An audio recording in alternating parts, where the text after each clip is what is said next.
তোমরা কি কখনো মনে করেছো যে পৃথিবীতে কিছু এমন থাকতে পারে যা তোমাদের কল্পনার বাইরে? কিছু ভয়ঙ্কর জিনিস যা শুধু আমাদের চোখে দেখা নয়, আমাদের অনুভব করারও বাইরে। এক অদ্ভুত রাত, আর সেই রাতে শুনছিলাম একটি গল্প। এটি এমন একটি গল্প যা আমার শরীরে শিহরণ দিয়ে গেছে। এমন এক গল্প যা শোনার পর আমি নিজেই ভয় পেয়েছিলাম। যদি তুমি এই গল্প শোনো, তুমি আর কখনো রাতে একা ঘুমাতে পারবে না। তুমি শুধু ভাববে তোমার পাশে কেউ নেই, কিন্তু সেখানে এক অসীম অন্ধকার ছায়া ফেলে দাঁড়িয়ে থাকবে। সে জানে তুমি তাকে দেখতে পারো না, তবে সে তোমাকে দেখতে পায়, এবং সে কখনোই চলে যাবে না। এটি ঘটেছিল এক রাতে, যখন শহরের শেষ প্রান্তের অন্ধকার গলিগুলো প্রায় শূন্য। সবাই নিশ্চুপ, কেবল হালকা বাতাস আর দূর থেকে শোনা যাচ্ছিল শেয়ালের ডাক। সেদিন রাতে একটি গাড়ি এসে থামল। এর চালক ছিল রশিদ। তিনি ছিলেন একজন সাধারণ মানুষ, যিনি প্রতিদিনের মতো কাজ শেষ করে বাড়ি ফিরছিলেন। কিন্তু সে জানতো না তার সঙ্গে আজ এক অদ্ভুত ঘটনা ঘটতে চলেছিল। গাড়ি থামানোর পর তার কাছে একটি অদ্ভুত আওয়াজ আসতে শুরু করে। প্রথমে মনে হচ্ছিল হয়তো বাতাসের শব্দ বা গাছের পাতা নড়ছে, কিন্তু আওয়াজটা ক্রমশই বাড়তে থাকে।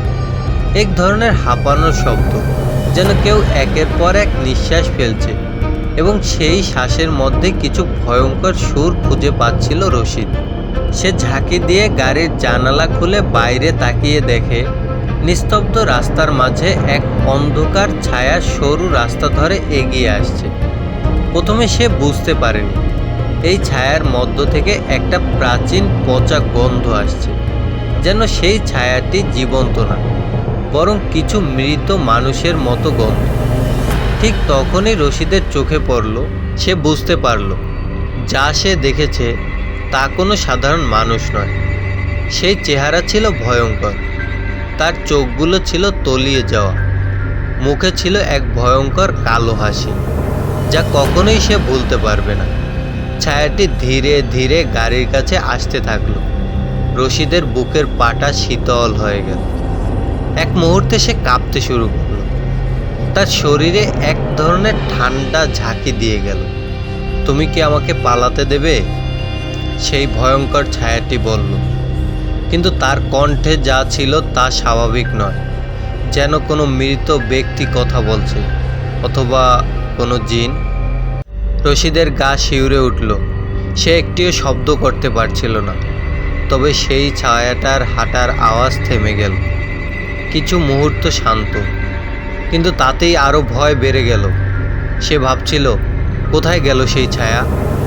যতই সময় যাচ্ছিল, রশিদ অনুভব করল চারপাশে কিছু একটা অস্বস্তিকর পরিবর্তন হচ্ছে। একে একে গাছপালা, সড়ক সবকিছু যেন অস্বাভাবিকভাবে বিকৃত হতে শুরু করলো। শূন্য জায়গায় হঠাৎ করে আরও কিছু ছায়া দেখা গেল। সেগুলো যেন রশিদকে ঘিরে ফেলেছে। একে একে তারা বলতে শুরু করলো, এখন তুমি কোথায় যাবে? এক সময় সেই ছায়াগুলো রশিদের খুব কাছে চলে আসে, কিন্তু সে কোনোভাবেই পালাতে পারে না। হঠাৎ রশিদ পিছলে পড়ে গেল। ঠিক তখনই সে অনুভব করলো ঠিক তার পিছনেই কেউ দাঁড়িয়ে আছে। তার নিঃশ্বাস যেন বন্ধ হয়ে আসছিল, চোখে অন্ধকার। তবে সে কানে শুনতে পেল সেই ভয়ঙ্কর আওয়াজটা গভীরভাবে গর্জন করে বলছে, তুমি কেন পালাতে চাও? তার গর্জনের আওয়াজ এতটাই তীব্র ছিল যে রশিদের মুখ থেকে একটি শব্দও বের হলো না। তার সামনে সেই জিনের চোখের মধ্যে অন্ধকার আবরণী দেখতে পেল। সে বুঝতে পারল সে আর পালাতে পারবে না। জিন তাকে এত কাছ থেকে ছুঁয়ে ফেলেছে যে তার শরীর থেকে সমস্ত শক্তি বের হয়ে যেতে শুরু করলো। তারপর সেই কালো অন্ধকারের মতো জিন তার শরীরে প্রবেশ করলো এবং তাকে নিয়ে গেল সেই জিনদের রাজ্যে।